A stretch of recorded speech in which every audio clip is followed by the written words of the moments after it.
Royal Caribbean's Oasis class ships are my favorite because they're like a full-service resort at sea. But Allure of the Seas is a first-generation Oasis class ship built in 2010. She's missing some of the features of the newer ships. So, is Allure of the Seas too outdated? It's coming up right now on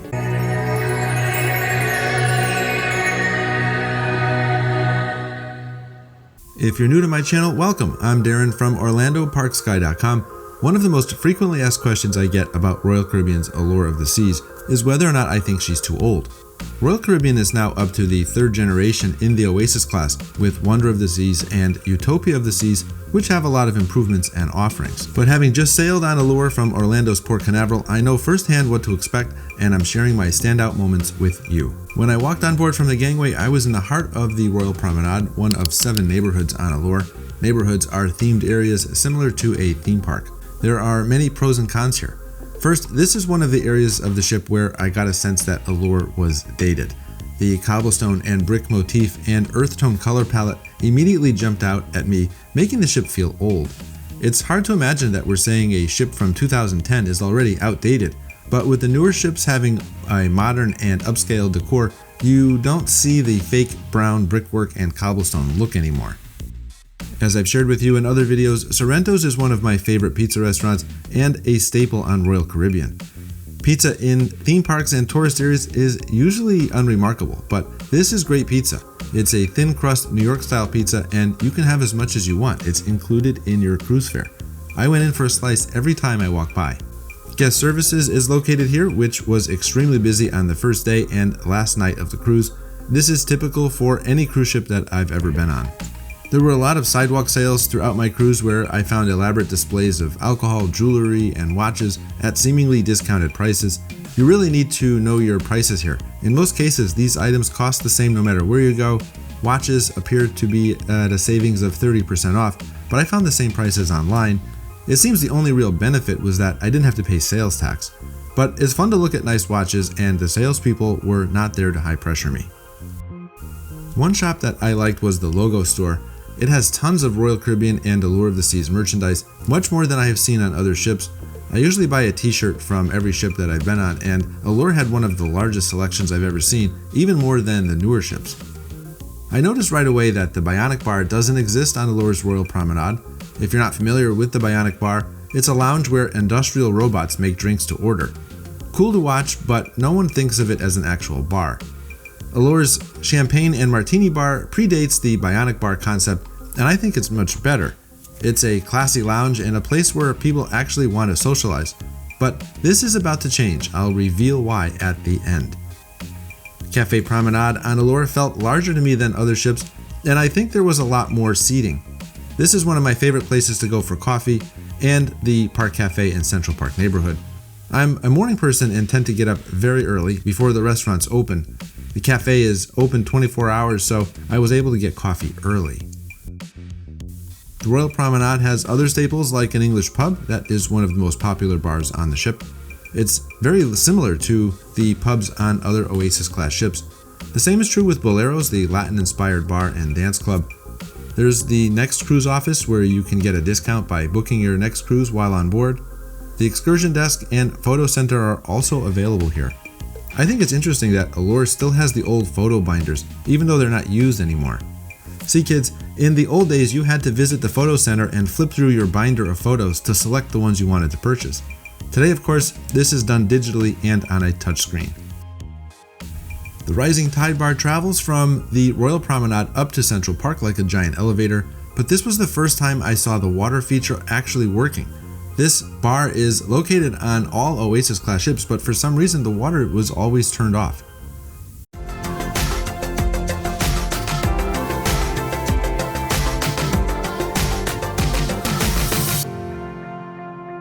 Oasis class ships bring the outdoors in with Central Park, a revolutionary design in which the center of the ship opens to the sky and features lush tropical grounds and dining. I love the Central Park idea, and I'm glad it's even on the new icon of the seas. There's not much going on here, and that's kind of the point. It's a great escape from the cruise ship atmosphere. I love the serene pathways, the gardens, and canopy trees. I checked every plant, and yes, they are real in case you were wondering.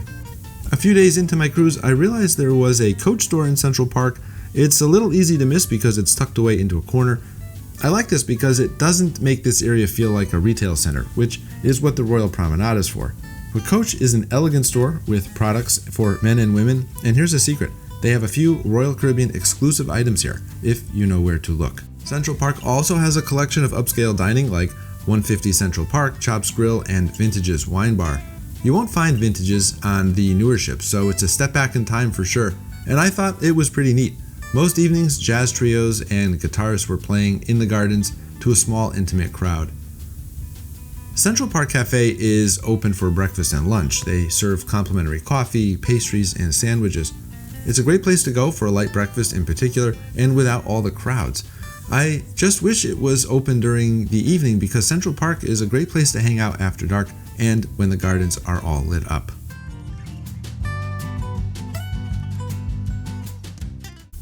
The Boardwalk neighborhood is the family area on the Oasis class fleet, and Allure's is fairly typical. One of my favorite things is that it still has Sabor Mexican restaurant. You won't find Sabor on the newer ship, so again, it's going back in time. It has an a la carte menu, so it's easy to just grab a snack, but this is not included in your cruise fare.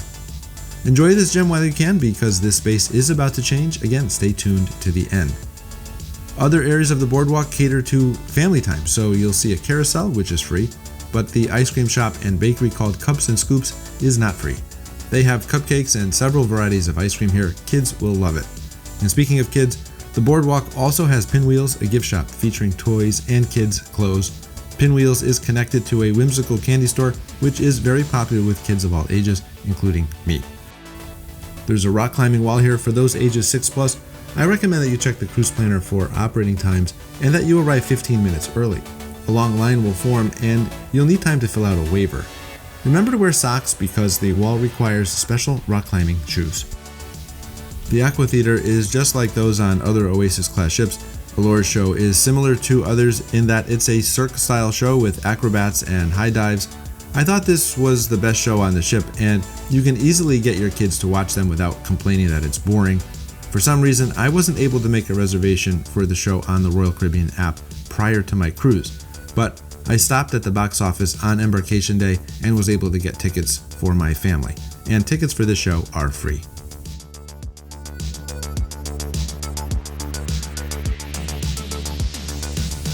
Allure is a mega-style resort ship designed for families, and while it's great to have things to do as a family, there's an adult-exclusive pool area known as the Solarium. I got very spoiled with Wonder of the Seas because on the newer ships, the solarium is completely enclosed and climate-controlled. Allure's solarium is shaded but open to fresh air. When this ship isn't moving, it gets very hot in there. But some passengers told me that they prefer the fresh air solariums of the older ships because it feels like you're outside rather than in a glass dome. Inside the solarium is the Solarium Bistro. This wasn't for me, but if you're looking for a healthy Mediterranean-style buffet, you might enjoy this one. Everything we tried here was very good. It's a lot of salads, yogurts, fresh fruit, and that sort of thing. I did notice that they do have a nice breakfast if you prefer healthy options, and that there was hardly anyone in here.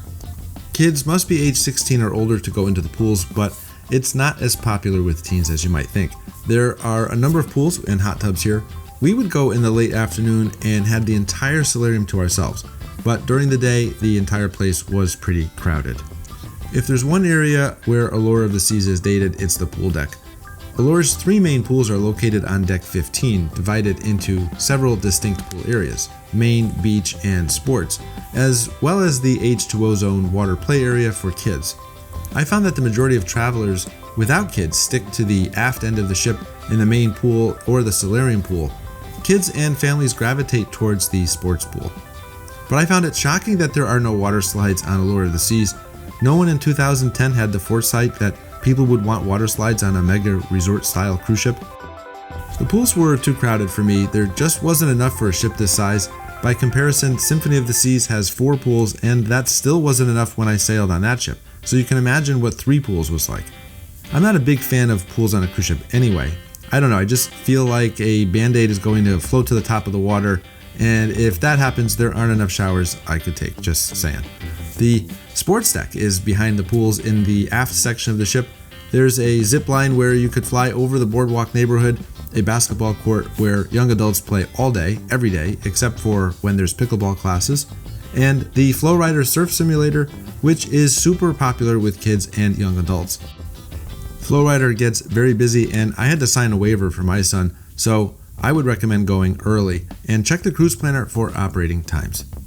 As an Oasis class ship, Allure is missing the Ultimate Abyss slide, which is a dry slide that runs from deck 15 down to the boardwalk on deck 6 on other ships. So this could be a major disappointment to your kids if they have sailed on other Oasis ships before. One area that I absolutely loved on Allure of the Seas was the casino. It's located in the Entertainment Place neighborhood. I love casinos on cruise ships, and the casino on Allure of the Seas is one of the biggest and best. It's larger than some casinos in Las Vegas, I'm sure.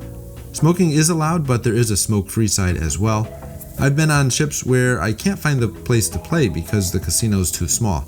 I would like to see better selections of slots. They didn't have any of the popular games like Wheel of Fortune and so on. During the day, Studio B, also located in Entertainment Place, was open for ice skating. All abilities are welcome. There's no cost to skate, but you do need to wear pants. I recommend getting tickets for the ice skating show offered in the evenings. This is an extremely popular show. You can reserve this through your cruise planner or by visiting the box office. On other Oasis class ships, Studio B is sometimes converted into a laser tag arena, but that is not offered by Allure, unfortunately. Entertainment Place is also home to an adult comedy club and the ship's main theater, where they usually have a Broadway-style show playing. On my cruise, the show was Mamma Mia. Personally, I'm not a big fan of shows, so I skipped it. I went to the casino, but everyone I talked to on board said it was great.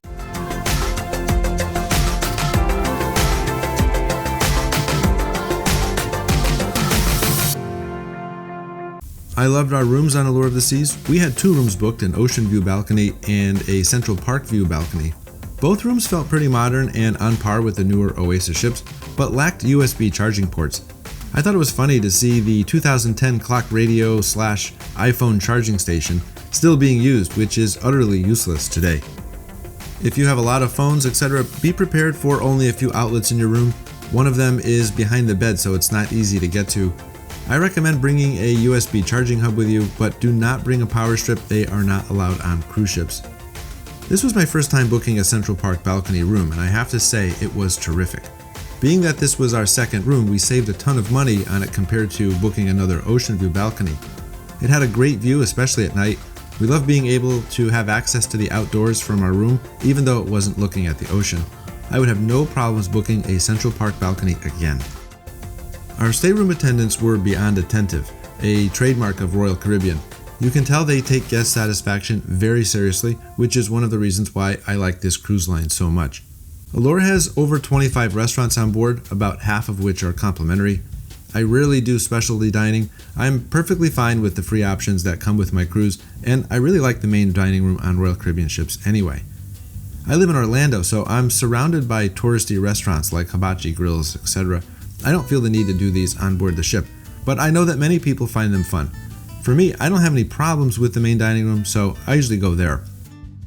As with most Royal Caribbean ships, there are 2 seatings, early and late, plus my time dining, where you can just show up and take any available table. But what Royal Caribbean doesn't tell you is that you will be in a long line waiting for a table to become available. So I don't recommend my time dining at all, but that's another show. The main dining room is also open for breakfast. Most people head to the buffet in the morning, but here's a secret. There's hardly anyone in the main dining room for breakfast. Sometimes there are themed nights. On my cruise, there was a Caribbean night and a white night, where guests were encouraged to wear all white outfits. I don't like white clothes, so I just didn't participate. That was perfectly fine. Many others skipped the theme as well. These themed nights are optional, which is something I love about Royal Caribbean. But if you're worried that you might feel out of place, you could always visit Windjammer's buffet. Windjammer's is just awesome, no matter which Royal Caribbean ship you're on, and while it's super crowded for breakfast, there is usually no one there for dinner. I found that Windjammer's usually offers the same dinner menu as the main dining room, plus more options. Earlier in the show, I mentioned there would be a big announcement, and I think you're going to like it. Starting in February 2025, Allure of the Seas will be undergoing a $100 million renovation. She will be dry docked through April 2025, so that doesn't leave much time to blow $100 million, but I assume they will have everything lined up and we'll just get to it. Most notably, she will be outfitted with an Ultimate Abyss slide, finally, and she will have a Pesky Parrot bar going where the Champagne bar is on the Royal Promenade. The Pesky Parrot made its debut on Utopia of the Seas.